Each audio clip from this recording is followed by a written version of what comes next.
बिस्मिल्लाहिर्रहमानिर्रहीम। कुछ लोग ज्वाइन कर चुके हैं।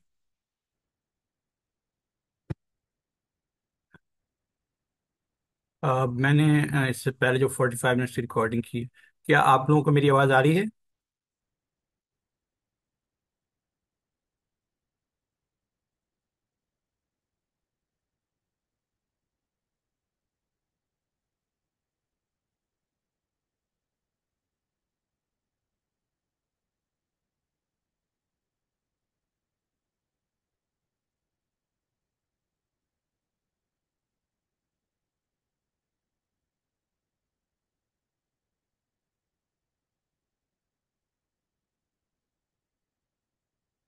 मौज़म मकसूद भाई, मेरी आवाज़ आप लोगों को आ रही है?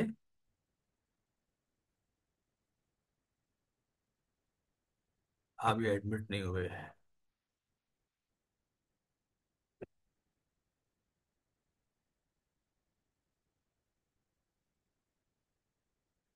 हाँ भाई, हमजा ज्वाइन कर चुके।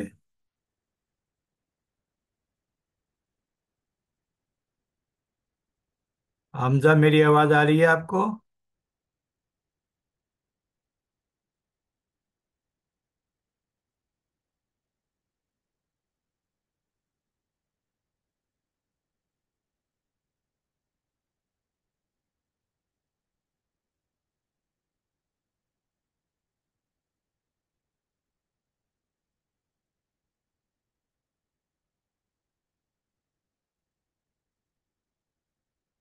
हमजा, आपको मेरी आवाज़ आ रही है?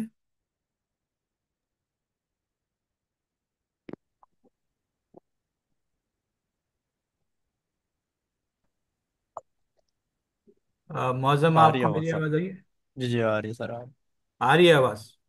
जी जी आ रही। तो मैं बातचीत शुरू करूँ? जी सर। बच्चे आ जाए सारे तो फिर कर दें। नहीं नहीं, आ रहे होंगे रिकॉर्डिंग अभी। कर रहा हूँ ना, बच्चे आते रहेंगे। चलें। ठीक है। ओके। ठीक है।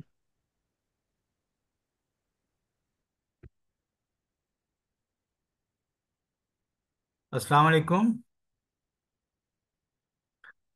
आ, आज के पहले जो 45 मिनट्स थे उसमें मैंने रिवर्स जो है इनवर्स मैट्रिक्स निकालने के जो मेथड हैं वो उनको रिवाइज किया है। और एक एप्लीकेशन एक और नया टॉपिक डिस्कस करना शुरू किया था, एलयू डिकम्पोजिशन का, जो मैं दोबारा स्टार्ट कर रहा हूँ। अ, लोग आते जाएंगे, ज्वाइन करते जाएंगे, कोई मसला नहीं है। और ये जो चैट पैट है, अ, इसको वॉल्यूम इंक्रीज कर दें, मैं करूं इंक्रीज वॉल्यूम?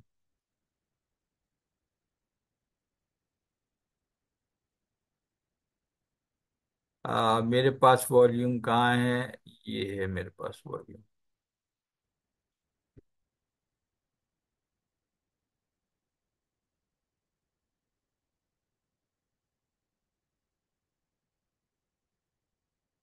यार मेरा वॉल्यूम फुल है। इससे ज़्यादा क्या करूं, या मैं और करीब आ जाता हूँ।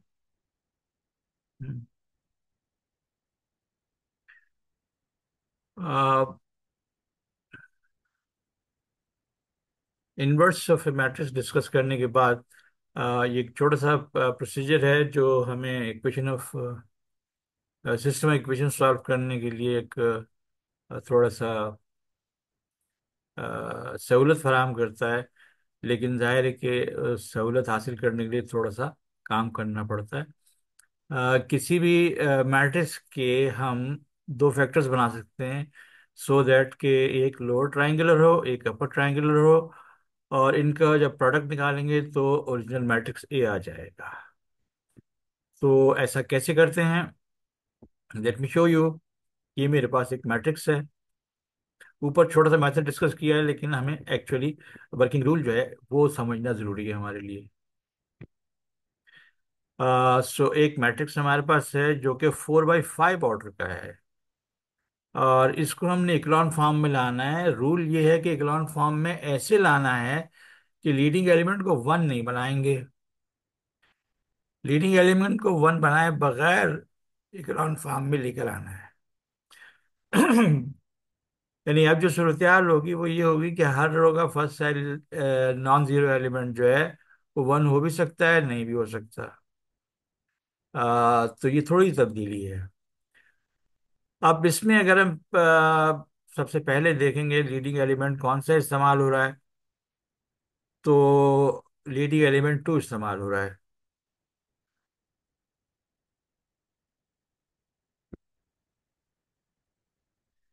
यानी एक दफा एडमिट ऑल कर देने से खुद ब खुद सारे एडमिट नहीं हो जाएंगे।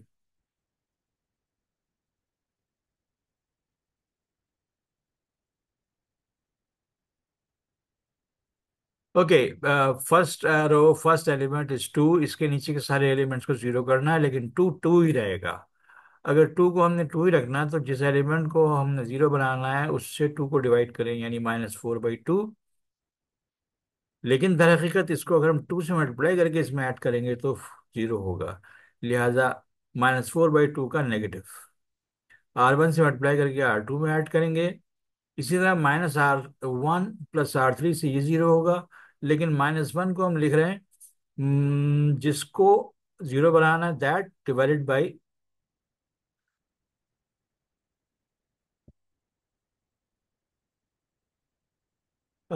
जिसको जीरो बनाना है, दैट डिवाइडेड बाई जिससे जीरो बनाना है, यानी leading element of the first row. So 2/2, R1 plus R3। इसको जीरो बनाने के लिए सीधे सीधे 3R1 प्लस R3 चाहिए, लेकिन हम एक खास मकसद के लिए लिख रहे हैं कि जिसको जीरो बनाना है, यानी -6 डिवाइडेड बाई जिससे जीरो बनाना है, यानी कि 2। उसका नेगेटिव जो है उसको R1 से मल्टीप्लाई करके R4 में ऐड किया। चुनाचे हमारे पास इस मैट्रिक्स की शक्ल अब ये आ गई। फर्स्ट कॉलम में फर्स्ट एलिमेंट टू है, बाकी सारे जीरो हैं। वेर एज जो यूजुअल ऑपरेशन का जो नतीजे होते हैं वो सब सामने है हमारे पास। ये अपर ट्रायंगुलर बन रहा है इस ए मैट्रिक्स का। वो फैक्टर जो अपर ट्रायंगुलर होगा वो बन रहा है। लेकिन साथ साथ हम लोअर ट्रायंगुलर मैट्रिक्स भी बनाएंगे। देखिए ये 4/5 का ऑर्डर का मैट्रिक्स है, जिसके अंदर फोर लीडिंग एलिमेंट्स आएंगे, कि चूंकि जो चार ही रोज हैं। लिहाजा हमारा लोअर ट्रायंगुलर मैट्रिक्स जो है वो 4/4 बनेगा, जिसके डायगोनल एलिमेंट सारे 1 1 1 होंगे, और डायगोनल के ऊपर के एलिमेंट सारे जीरो होंगे। नीचे की जगह हमने फिल करनी है। नीचे की जगह जो हमने फिल करनी है वो कैसे फिल करनी है? अब देखना ये है कि हमारे पास जो ऑपरेशंस थे, क्या क्या थे। सबसे पहला ऑपरेशन जो था वो ये था, हमने टू से फर्स्ट रो मल्टीप्लाई करके थर्ड रो में ऐड किया था। चुनाचे उसका जो नेगेटिव है, -2, इस प्लेस पे आ गया। -1 जिसको हमने फर्स्ट रो से मल्टीप्लाई करके थर्ड में ऐड किया था, उसका नेगेटिव यानी 1 यहाँ पर आ गया। एंड लास्टली 3 का नेगेटिव जो है वो थर्ड प्लेस पर आ गया। अब इतनी सारी बातें करोगे, अ,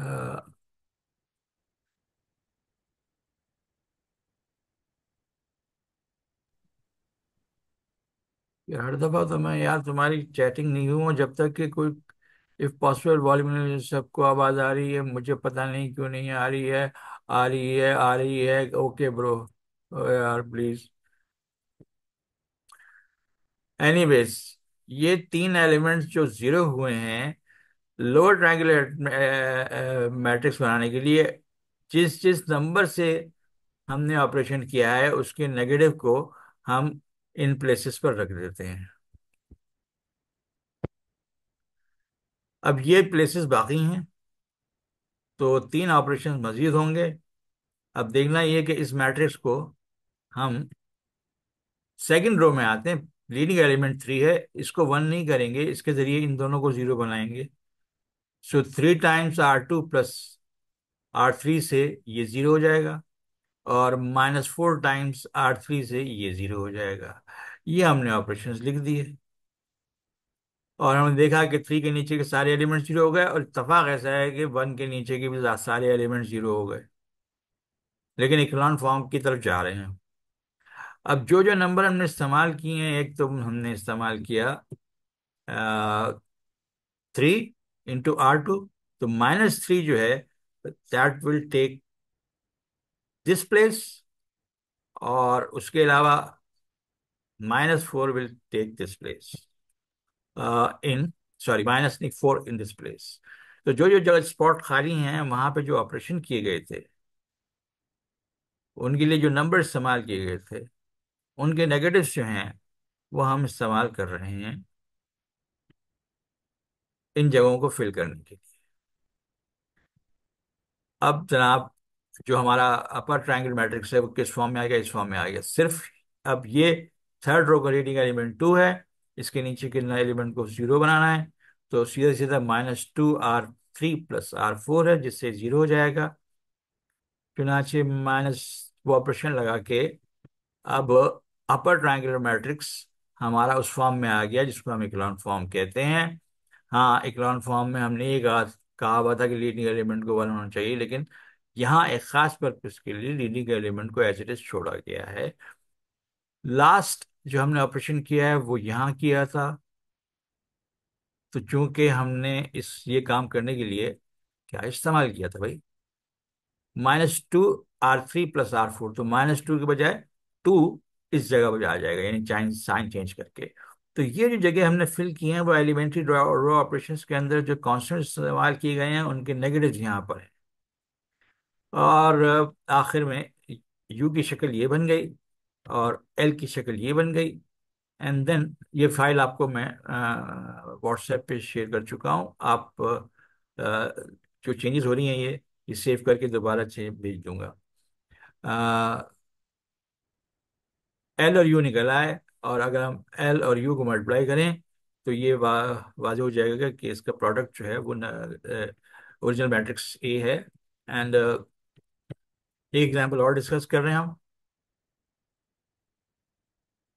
काम करने का हमारा प्रोसीजर जो है वो यूजुअली जो हॉरिजॉन्टल हम कर रहे थे एक डायरेक्शन में, हम दो डायरेक्शन में काम करेंगे। Elementary row operations, upper triangular matrix U की शक्ल क्या होती चली जा रही है, और लोअर ट्रायंगुलर मैट्रिक्स की रू। ना दिस इज 3 × 3 मैट्रिक्स, तो सिर्फ 3 एलिमेंट 0 बनाने हैं हमने।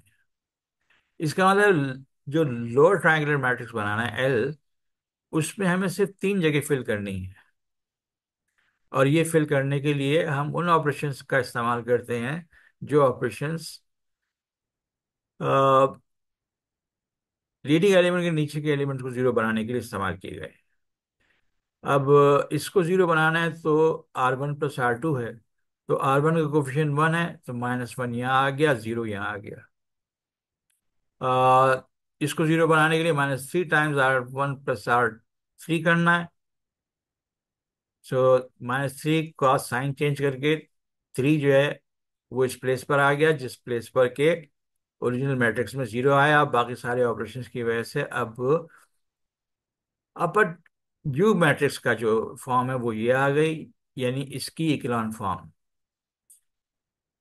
अब आपके पास एक एलिमेंट ये है जिसको 0 बनाना है, जिसके लिए आपको ये ऑपरेशन करना पड़े।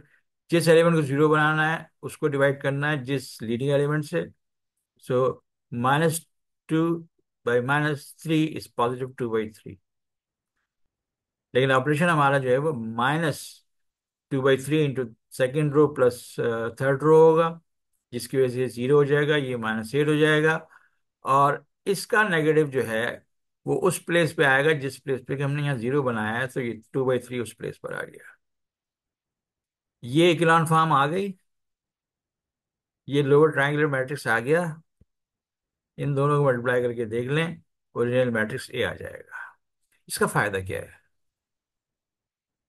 इसका फायदा ये कि आपके पास अगर एक सिस्टम इक्वेशंस है Ax = b, और आप ए के फैक्टराइजेशन कर देते हैं, यानी एलयू मैट्रिक्स निकाल लेते हैं, तो अब होगा ये कि सिस्टम जो है वो Ax = b के बजाय एलयू टाइम्स x = b। आपको पता है ये कोफिशिएंट मैट्रिक्स है, ये अननोन का कॉलम मैट्रिक्स है, ये राइट साइड कांस्टेंट का कॉलम मैट्रिक्स है। अब ये वाला जो हिस्सा है यू एक्स, उसको टेम्परेली वाई कहते हैं। ये जो एक्स है अननोन का कॉलम, इसके एलिमेंट्स को हम x one x two x three x four x five कह सकते हैं। तो वाई जो है ये भी एक कॉलम मैट्रिक्स होगा, इसके एलिमेंट्स को हम y one Y two Y three कहेंगे। चुनाचे सिस्टम बन जाएगा इसकी जगह वाई, तो L y is equal to B, that can be solve for intermediate solution of y. Then the system becomes U x equal to y. जब y मालूम हो गया तो U x equal to y, जो कि original solution हासिल करने के लिए इस्तेमाल होगा। चलिए अभी एक एग्जाम्पल डिमॉन्स्ट्रेट करते हैं। एक मैट्रिक्स है ए, जो कोफिशिएंट्स का मैट्रिक्स है, और राइट साइड का कांस्टेंट कॉलम ये है। हमें पता है, ये हमने यही मैट्रिक्स अभी पिछले एग्जाम्पल में किया था, और हमने उसी को यहाँ दोबारा लिख लिया है कि एल और यू क्या है। अब ये है ओरिजिनल सिस्टम ऑफ इक्वेशन। ए की जगह एल यू रख दिए, और ये u into x, you into x को हमने y बना दिया। इसका मतलब है इस पूरी की जगह Y one Y two Y three आ गया। तो lower triangular matrix into Y one Y two Y three is equal to right side constant column. इसका ऑगमेंटेड मैट्रिक्स लिखा, और हम देखते हैं कि यार ये बड़ा अच्छा सिस्टम है, क्योंकि पहली इक्वेशन वाई वन की वैल्यू डायरेक्टली -7 दे रही है। दूसरी इक्वेशन, ये इक्वेशन क्या है?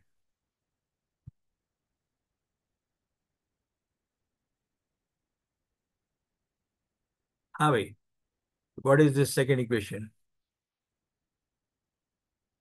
This is -y1 plus y2 = 5। अब जब -y1 जो है यहाँ से डायरेक्टली हमने रीड किया -7, तो यहाँ रखा -7 हो गया 7, 7 उधर जाएगा 5 -7, तो y2 की वैल्यू -2 आ गई। इसी तरह इसको लिखोगे इक्वेशन फॉर्म में, तो ये जो लिखी जाएगी वो 2y1 plus minus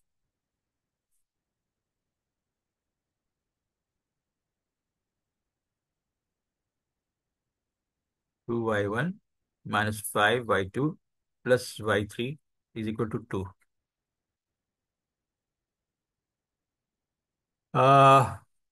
Now this equation can be solved. y1 is equal to -7, y2 is equal to -2 have been obtained। इसकी वजह से ये सब रख के y3 की वैल्यू 6 आ गई।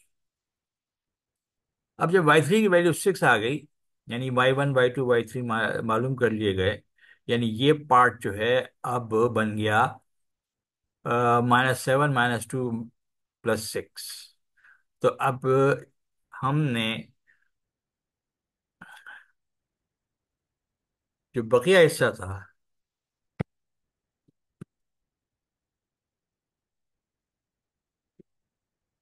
अरे भाई ये क्यों परेशान कर रहा है हमको?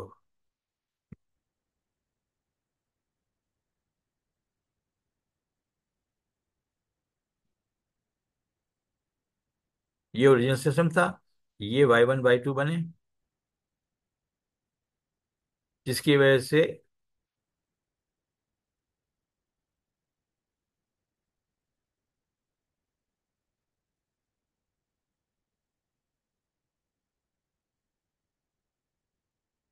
now we have this part into this column is equal to y1 y2 y3। चुनाचे हमने ये जो है ये लिख दिया नई form, upper triangular matrix into x1 x2 x3 was y1 y2 y3। y1 y2 y3 की वैल्यूज लिखी, क्योंकि जब भी आपके पास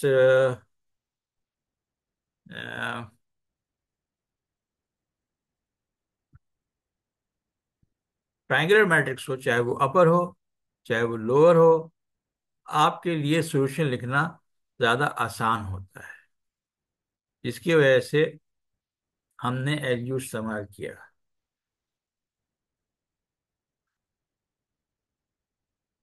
अच्छा जनाब, जब इस फॉर्म में आ गया तो अब x1 x2 x3 ओरिजिनल जो है वो हमने यहाँ लिख दिए।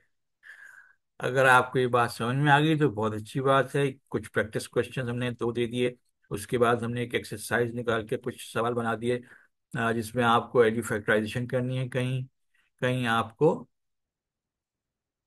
एल्यू की मदद से फाइंड द परम्यूटेशन मैट्रिक्स भी नहीं, इसकी जरूरत नहीं है।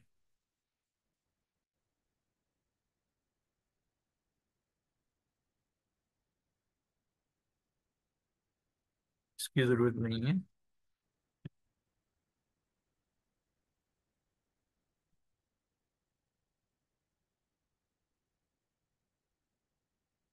ये आपके पास एक ही फैक्टराइज फॉर्म दी हुई है और बी दिया हुआ है, और आपसे सोल्यूशन निकाल लूंगा। सो जो एग्जाम्पल आपको दी गई है उसकी मदद से आप इसके सोल्यूशन निकालें, and I hope you will be able to do this exercise as well. So that's all about value decomposition। और आप लोगों को अगर क्वेश्चन पूछता हूँ तो बेहतर ये है कि आप इनको देखिए, पढ़िए, सवाल करने की कोशिश कीजिए, और फिर अपने ग्रुप पे, व्हाट्सएप ग्रुप पे जो है अपना सवाल पूछ सकते हैं आप। So let me go to the next topic, uh, which is not entirely a new thing for you people, but some notations or few other things will be there. So हमने इस टॉपिक का नाम orthogonality रखा हुआ है, जबकि basically हम यहाँ पे डॉट प्रोडक्ट या इनर प्रोडक्ट जो है उसकी कुछ बातें करेंगे। अगर आपके पास दो वेक्टर्स हैं आर एन में, आर एन का मतलब R1 R2 भी हो सकता है, R3 भी हो सकता है, R4 भी हो सकता है, कुछ भी हो सकता है। हम एंगल कैसे डिफाइन करते हैं? वी डिफाइन एंगल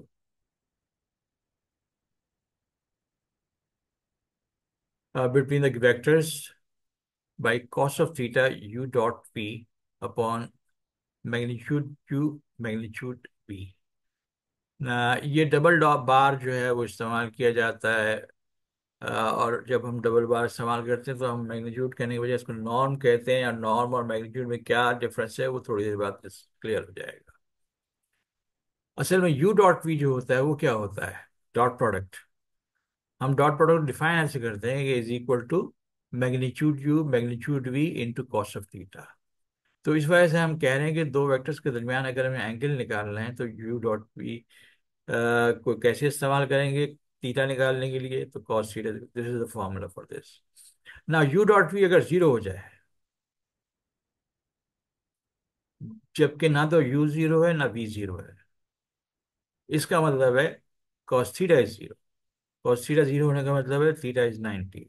और फिर हम कहते हैं U is perpendicular to V, लेकिन नई टर्मिनोलॉजी में हम कहेंगे U and V are orthogonal to each other. R two में हमारे पास स्टैंडर्ड यूनिट वेक्टर्स आई और जे। आई एक्स की डायरेक्शन में, जे वाई की डायरेक्शन में, जो कि परपेंडिकुलर है। तो जब हम आई डॉट जे लेंगे तो जीरो आना चाहिए, मगर आई डॉट आई जो है वो क्या आएगा? आई का मैग्नीट्यूड वन, तो आई डॉट आई का मतलब one into cos of x का डायरेक्शन का, एक्स का angle with x is zero, so cos zero is one, so I dot I और जे डॉट जे ये वन होंगे। इस आर थ्री में हमारे पास ये स्टैंडर्ड यूनिट वेक्टर्स जो हैं वो 1 0 0 0 1 0 0 0 0 0 0 1। तो हम देखते हैं कि इनमें से किसी भी दो डिफरेंट यूनिट वेक्टर्स का डॉट प्रोडक्ट लें तो जीरो आता है, और अगर सेम कर लेते हैं डॉट प्रोडक्ट तो वो वन आता है। अब ये हमने कोऑर्डिनेट ज्योमेट्री के नाम से ये चीज़ पढ़ी थी कि आर्ट स्ट्रेट लाइन कैसे निकलती है, लेकिन हम यहाँ ऑर्थोगोनैलिटी के नुक्ता नज़र से स्ट्रेट लाइन की इक्वेशन को डिफरेंटली डिराइव कर रहे हैं। आर टू में हमारे पास एक लाइन है जिस पर कोई गिवन पॉइंट है P not, and a vector N is a vector normal to the line या ऑर्थोगोनल टू द लाइन। इसका मतलब ये है कि ऐसा वेक्टर जो कि लाइन के परपेंडिकुलर है, उसका डॉट प्रोडक्ट किसी ऐसे वेक्टर से लें जो लाइन के अलोंग है। तो पी नॉट एक नोन पॉइंट है, पी एक आर्बिट्री पॉइंट हो गया। तो पी नॉट पी वेक्टर जो है वो अलोंग द लाइन है, इसका डॉट प्रोडक्ट नॉर्मल वेक्टर से लेंगे तो वो जीरो आएगा। पी नॉट पी जो है वो हम आर टू में एक्स माइनस एक्स नॉट और y minus Y not components होंगे। और नॉर्मल वेक्टर के कंपोनेंट्स हमने ए बी लिखे हुए हैं, तो ए बी डॉट दिस। तो डॉट प्रोडक्ट क्या होता है कि पहले एलिमेंट का प्रोडक्ट पहले एलिमेंट से, दूसरे एलिमेंट का प्रोडक्ट दूसरे एलिमेंट से, component. So we get this equation. इसमें दो टर्म्स हैं, एक ए एक्स और एक पी वाई, जो कि वेरिएबल टर्म्स हैं, बाकी सब कांस्टेंट। तो उन सब कांस्टेंट्स का एक नाम हमने सी रख दिया, जबकि सी जो है वो ये चीज है। चला जी, एक सिंपल मेथड आ गया इक्वेशन ऑफ लाइन को लिखने का। और यही इक्वेशन ऑफ लाइन है, इसको y is equal to M x plus B की फॉर्म में आप ला सकते हैं।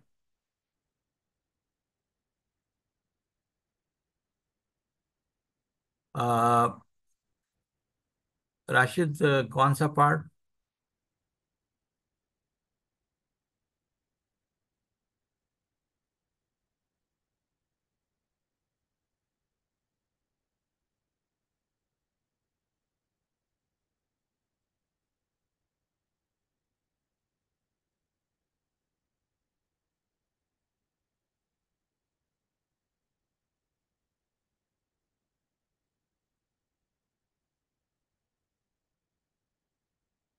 हाँ, लफ्ज ऑर्थोगोनल का क्या मतलब है?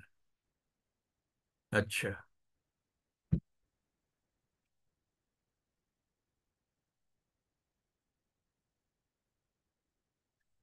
भाई, देखो, लफ्ज परपेंडिकुलर से ऑर्थोगोनल चेंज करने का एक मकसद ये है कि मैंने ये फिगर डिस्कस नहीं की, जिसकी वजह से शायद थोड़ा कंफ्यूजन रह गया। हमें स्पेस में, चाहे वो R3 है, R4 है, R5 है, R100 है, हमारे पास दो कर्व्स हैं, ये ब्लू कर्व्स हैं। तो ये किसी एक पॉइंट पर इंटरसेक्ट कर रहे हैं, ठीक है। जिस पॉइंट पे ये इंटरसेक्ट कर रहे हैं उस पॉइंट पे एक कर्व पे टेंजेंट बनाओ, दूसरे कर्व पे टेंजेंट बनाओ। एंगल जो है वो दो डायरेक्शंस के दरमियान होता है। और कोई पूछे यार कर्व्स के दरमियान एंगल बताओ, तो भी कर्व्स के दरमियान तो एंगल नहीं होता, कर्व्स के टेंजेंट्स के दरमियान एंगल होता है। तो ये जो एंगल है, अगर ये 90 हो तो हम कहते हैं कि ये टेंजेंट्स परपेंडिकुलर हैं। लेकिन कर्व्स को हम परपेंडिकुलर नहीं कहते, हम कर्व्स को कहते हैं ऑर्थोगोनल। ये टर्मिनोलॉजी इसका हेर फेर है थोड़ा सा। हाँ, लेकिन जाहिर है इसके पीछे कुछ सॉलिड कॉन्सेप्ट भी है। परपेंडिकुलर लफ्ज जब भी इस्तेमाल करेंगे हम, इसका मतलब होगा कि हम स्ट्रेट वेक्टर्स की बात कर रहे हैं, डायरेक्शंस की बात कर रहे हैं, रेस की बात कर रहे हैं। अच्छा जनाब, अब जिस तरह हम मैग्नीट्यूड और नॉर्म की बात की, तो मैग्नीट्यूड जो है वो हम नंबर्स का भी लेते हैं। -3 का मॉड जो है वो 3 है। लेकिन जब वेक्टर के लेते हैं तो वेक्टर के कई कंपोनेंट्स होते हैं, और उसके हम आ, जो मैग्नीट्यूड या लेंथ जो निकालते हैं उसके मुख्तलिफ तरीके होते हैं। आपने एक तरीका पढ़ा हुआ है कि under root x² plus y², length हो गई वेक्टर की, मैग्नीट्यूड हो गया वेक्टर का। लेकिन और भी तरीके हैं जिसकी वजह से हमने लफ्ज मैग्नीट्यूड के अलावा नॉर्म का इस्तेमाल करना शुरू किया है। So this is the reason that लफ्ज ऑर्थोगोनल हम इस्तेमाल करते हैं whenever two curves have angle zero between them.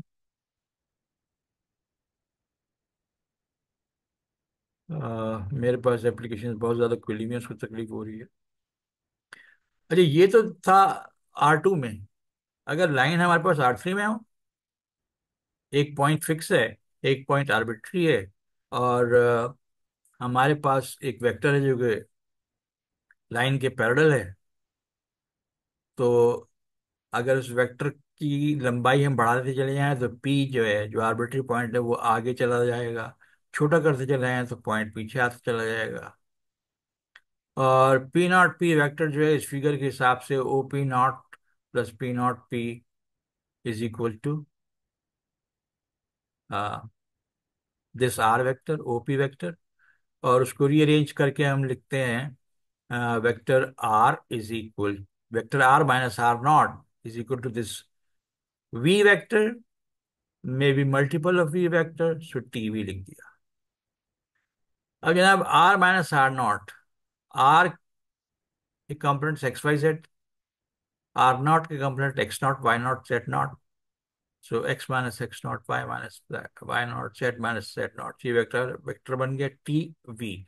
अगर V along the vector line के कंपोनेंट्स जो हैं वो ए बी सी हैं, ये यूनिट वेक्टर भी हो सकता है, आर्बिट्री वेक्टर्स भी हो सकता है। So T A T B T C, and then components को इक्वेट करें। पहला कंपोनेंट पहले कंपोनेंट के बराबर, दूसरा दूसरे, तीसरा तीसरे के। So we get these three parametric equations जो हम ज्योमेट्री, एलिमेंट्रिक ज्योमेट्री में भी ऑब्टेन कर चुके हैं। इसको रीअरेंज करके यूं भी लिखा जा सकता है, यूं भी लिखा जा सकता है। और यहां से टी को अलग करें, X minus x naught upon A, T is equal to Y minus Y naught upon B, T is equal to Z minus Z naught upon C. So ये सिमेट्रिक फॉर्म आ गई। This we have studied in solid geometry earlier. So R three जो है उसमें line की equation ये बनी, uh, जो कि हम एक्सटेंड करते हैं आइडिया के किसी भी डायमेंशन में लाइन की इक्वेशन हो सकती है। इसी तरह ऑर्थोगोनलिटी को इस्तेमाल करके प्लेन की इक्वेशन बनाना।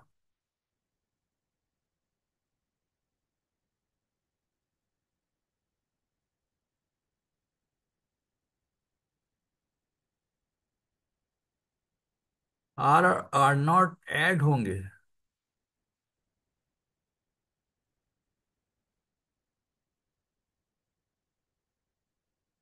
सब्ट्रैक्ट होंगे यार। हेड टू टेल से R naught plus P not P is equal to are.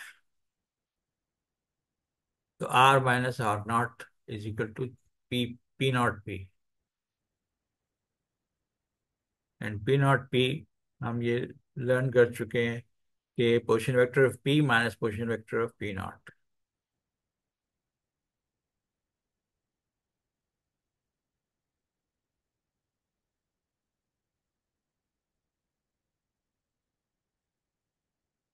Thank you. हाँ, प्लेन, प्लेन पे कोई नॉन पॉइंट है पी नॉट, आर्बिट्रेरी पॉइंट है पी। पी नॉट का मतलब है x not y not z not, P का मतलब है एक्स वाई जेड। इससे वेक्टर बना पी नॉट पी। अगर मुझे प्लेन का नॉर्मल वेक्टर पता है तो N dot P not P is equal to zero is equation of plane when N is orthogonal to the plane. अब ये तीन कंपोनेंट्स हैं या चार कंपोनेंट्स हैं या पांच कंपोनेंट, यानी हम थ्री डायमेंशन में है, फोर डायमेंशन में, फाइव डायमेंशन में, इक्वेशन ऑफ प्लेन यही रहेगी। और एन के कंपोनेंट्स अगर ए बी सी हैं और पी नॉट पी के components x minus x not y minus Y not z minus Z not है, ये प्लेन की इक्वेशन बन गई।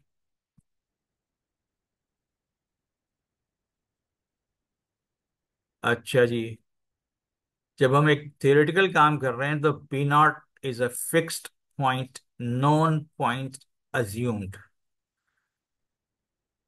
P is an arbitrary point of the same object, चाहे वो लाइन हो चाहे वो प्लेन। तो ये हम डिटरमाइन नहीं कर रहे, अज्यूम कर रहे हैं। Now, once this dot product is written in this first element into first element, second element into second, third component into third component, तो ये आ गया। इसमें A X P Y C Z variable है, बाकी सारी टर्म्स कांस्टेंट हैं, इस कांस्टेंट को डी कह दिया। And we get the same equation of plane as we got in the three dimensional analytic geometry.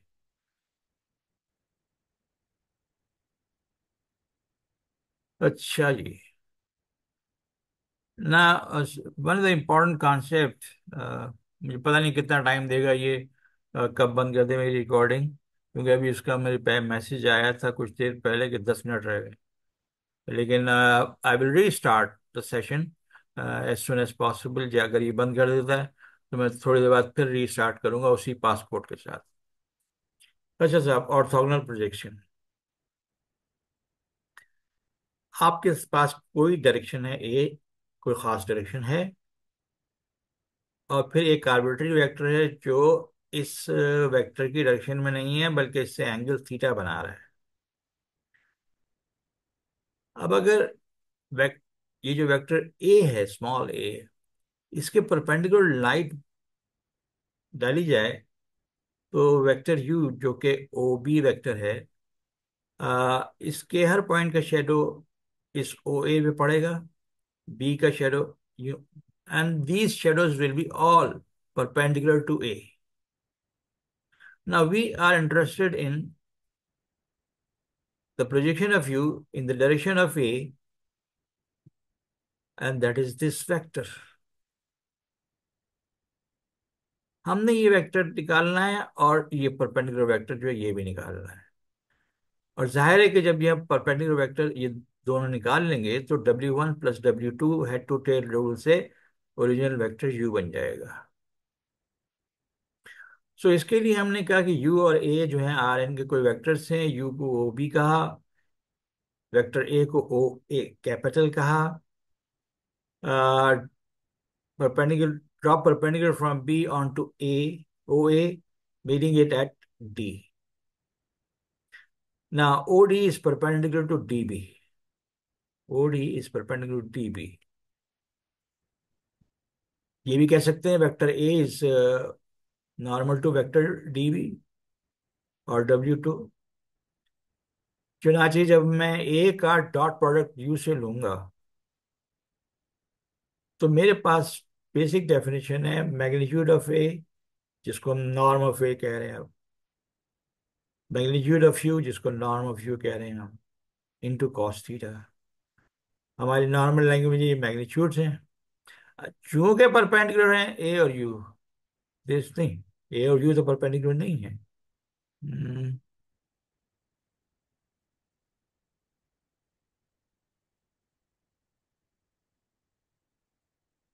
ये कुछ यहाँ पे गलत किया गया है।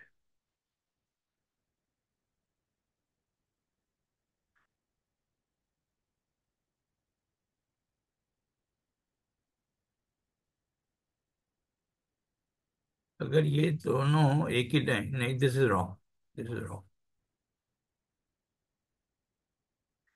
अच्छा साहब, ओडी को हमने W1 कहा।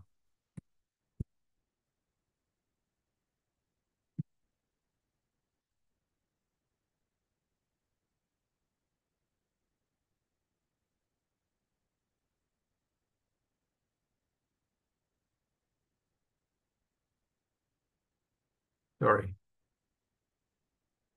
ओडी को हमने W1 कहा, एंड W1